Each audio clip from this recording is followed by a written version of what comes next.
Hi, I'm Joe from Segway of Pacific Beach, and in this video I'm going to do a little comparison for you of the Segway PT i2 SE and the Segway PT i2, which is the outgoing model of personal transporter. The SE on the newer version stands for second edition, and I'll show you a few of the differences. The primary specifications for the new PT SE model are unchanged from the outgoing model. The top speed is 12.5 miles per hour. The range is still 16 to 24 miles on a charge. And the i2 SE weighs in at 105 pounds, which is also unchanged. The X2 SE weighs 120 pounds. The i2 or the X2 SE models are actually available in the black color that you just saw. Or you can also get them in a camouflage pattern by Mossy Oak called Breakup Infinity, which, believe it or not, is applied robotically to the parts of the Segway for a precise fit. On the Segway PT i2, the upper lean steer frame is actually unchanged from the previous version of the Segway, the i2. So the SE model uses the same upper lean steer frame, but one of the most significant changes on the new model is that at the base of the lean steer frame, this attaches in a much easier way than the prior model did. It uses two 5mm hex bolts here. All you have to do is bolt it right on, and if you want to remove it, you can just undo these screws and it comes right off right from this part here. So this part stays attached to the Segway. Now, the prior model, and you can see it over here, you could also remove the lean steer frame, but you had to remove a single bolt from here, and it's just a little trickier to get that one to line up when you reinstall it. So the model, the newer version, the SE, makes it easier to do that.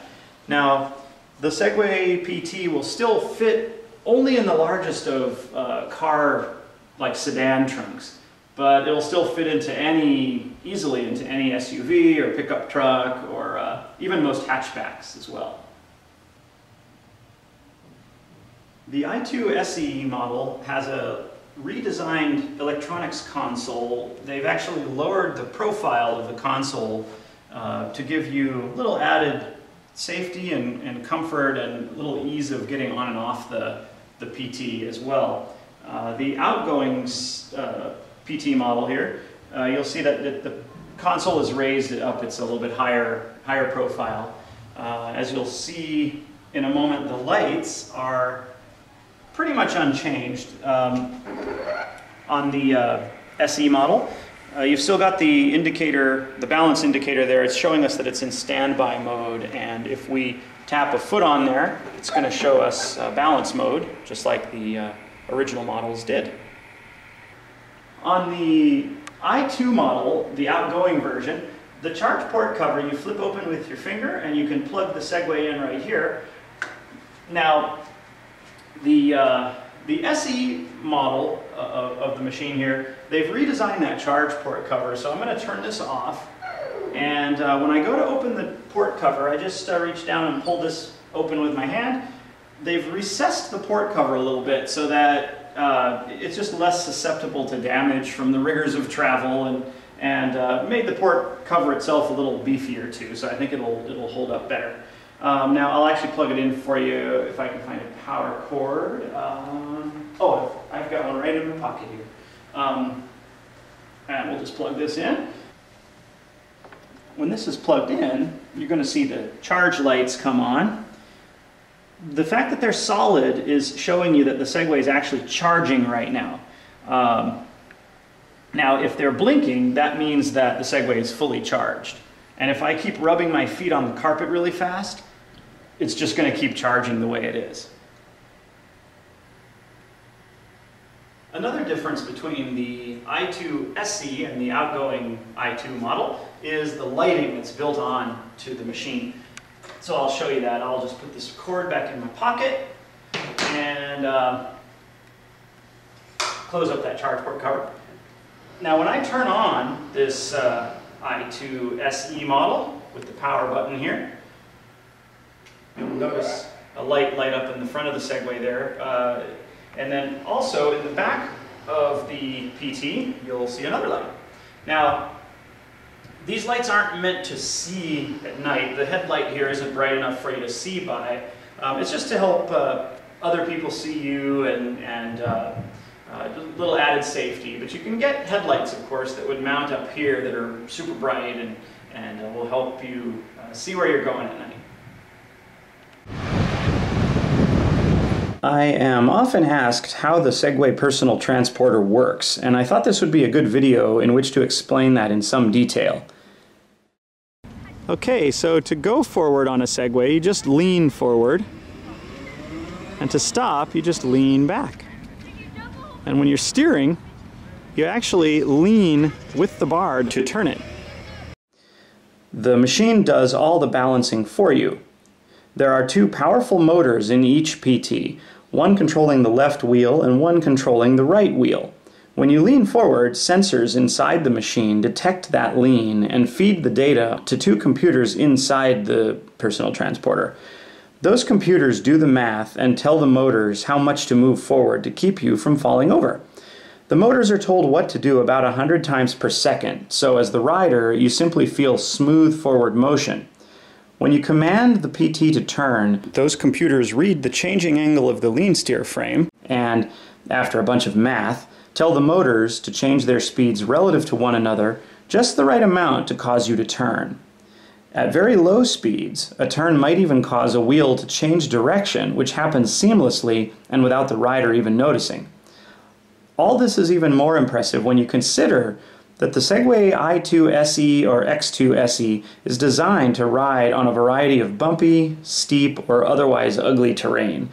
In fact, the PT's computers don't just keep you upright, they also control the motors to keep you pointed straight ahead until you tell the personal transporter to turn.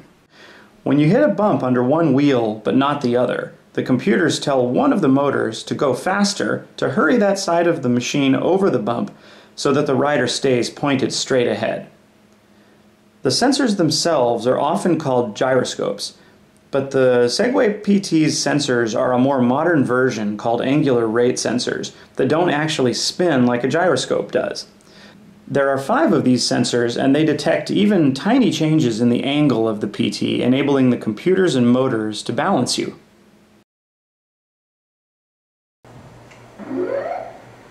Ever since the original first generation personal transporters came out, safety has been a top priority. The way the engineers at Segway Inc. achieved that is pretty impressive. Parts for the PT come from many different places, but the final product is built in New Hampshire, where Segway Inc. is based, so quality can be controlled. Each component of the machine required for balancing has a backup in case of a failure.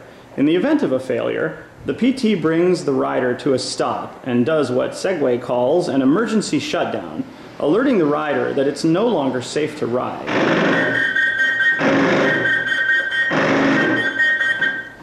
If you hear the beeping that you just heard and you feel lots of shaking in your hands, that's actually a stick shaker that the Segway uses to alert the rider that there's something wrong. All you have to do is lean back to stop yourself and step straight down off the PT.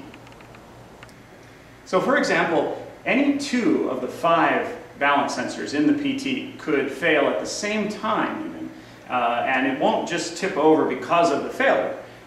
It'll do the emergency shutdown, which lasts for about 10 seconds, and if the rider is still on the machine after the 10 seconds are up, it will actually fall down with you on it. In fact, we have a phrase to describe, if you're really curious, what happens after the whole 10 seconds are over and you're still on the machine. We call that natural selection. So another example of redundancy on the PT is in the motors. There's one motor for each wheel, so you might ask, well, how can the machine keep the rider safe if the motor fails? Well, it actually can, believe it or not. And in fact, I'll have to show you the motor for that. Here, I can pull a motor out here for you so you can see it. I gotta pull kind of hard though. There we go. Got that out of there. You can't really do that. I just had it sitting there. It's all sealed up nice and tight inside. And I'll explain how this works to you. This is the Segway PT's 1500 watt brushless servo motor. Now, most electric brushless motors have 3 main power wires that go into them. This one, you'll notice, has 6 wires, and that's where the redundancy comes in. There are actually 2 electrically separate sets of windings inside of each motor. Now, they normally share the load, but if one of the sets of windings either shorts out or opens up or fails in some other way, the other winding takes the load and takes over and keeps you from falling while the Segway performs the emergency shutdown. These machines are really designed to go the distance. Brushless motors are important for reliability, but check out this other example. These are called rider detect buttons. They're used by the computers to determine whether the rider is standing on the Segway and whether or not the rider is standing stably on both feet. Now, this machine has to be reliable enough for a police fleet, and mechanical switches are just prone to wearing out over time. The little contacts just don't do their job after a while. So to prevent those kinds of mechanical failures, the engineers at Segway actually designed these buttons to simply be connected to black pieces of plastic inside the machine here. And what happens is when the button is pressed down, the black piece of plastic goes down and interrupts a beam of light on the main computer board, causing the PT to know that this button is being pressed. That eliminates the need for mechanical switches. Underneath this plastic plate is the Segway PT's gearbox. And this is the inside of the Segway PT's gearbox. Notice the helically cut teeth and the very large ball bearings here. This is a finger for scale.